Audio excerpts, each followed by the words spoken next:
भाजपनं आता आपला मोर्चा जेनझीच्या दिशेनं वळवला आहे। मुख्यमंत्री आणि नितीन गडकरींचा बालेकिल्ला असलेल्या नागपुरात मुख्यमंत्री देवेंद्र फडणवीस रविवारी तरुणांशी संवाद साधणार आहे। या कार्यक्रमाची नागपुरात जय्यत तयारी करण्यात आली आहे। नागपूरच्या रेशीमबाग मैदानावर रविवारी मंथन फॉर युवा या कार्यक्रमाचं आयोजन करण्यात आलं आहे।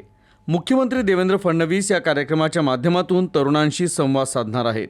या कार्यक्रमाला अर्जुन पुरस्कार विजेती दिव्या देशमुख, बॉक्सिंग खेळाडू अल्फिया पठाण, जेनेरिक कंपनी चालक अर्जुन देशपांडे आणि किरण शहा यांची प्रामुख्यानं उपस्थिती राहणार आहे।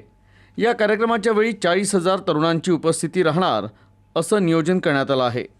तर कार्यक्रमस्थळी ढोल ताशाचं वादन करण्याचा विश्वविक्रम या कार्यक्रमाच्या माध्यमातून करण्यात येणार असल्याची माहिती आहे।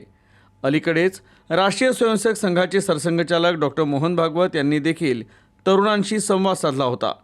अशातच आता मुख्यमंत्री देवेंद्र फडणवीस देखील तरुणांशी संवाद साधणार आहेत।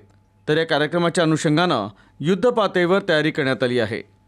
एक जय्यत अशी तयारी इथे चालू आहे। आपण सगळेजण बघतातच गेल्या 10-12 दिवसापासून हा संपूर्ण मंथन फॉर युवाचा आमचा कार्यक्रम युवकांना जोडण्याचा, युवकांचा संवाद साधण्याचा, युवकांच्या मनातलं जाणून घेण्याचा आमचा हा बेसिकली प्रयत्न आहे। कारण की या सर्व युवकांसाठी आणि या युवकांच्या मनातलं जाणणारं नेतृत्व माननीय देवेंद्रजी फडणवीस साहेब यूथ आयकॉन हे नेहमी या युवकांना लागणारं असं काम करत असतात। त्याच्यामुळे त्यांचा आणि या युवकाचा अजून पुन्हा या महाराष्ट्राच्या 2047च्या विकसित महाराष्ट्रासाठी काय काय आपल्याला हातभार लागू शकतो अशा प्रकारचा हा संपूर्ण कार्यक्रम आम्ही घेतलेला होता।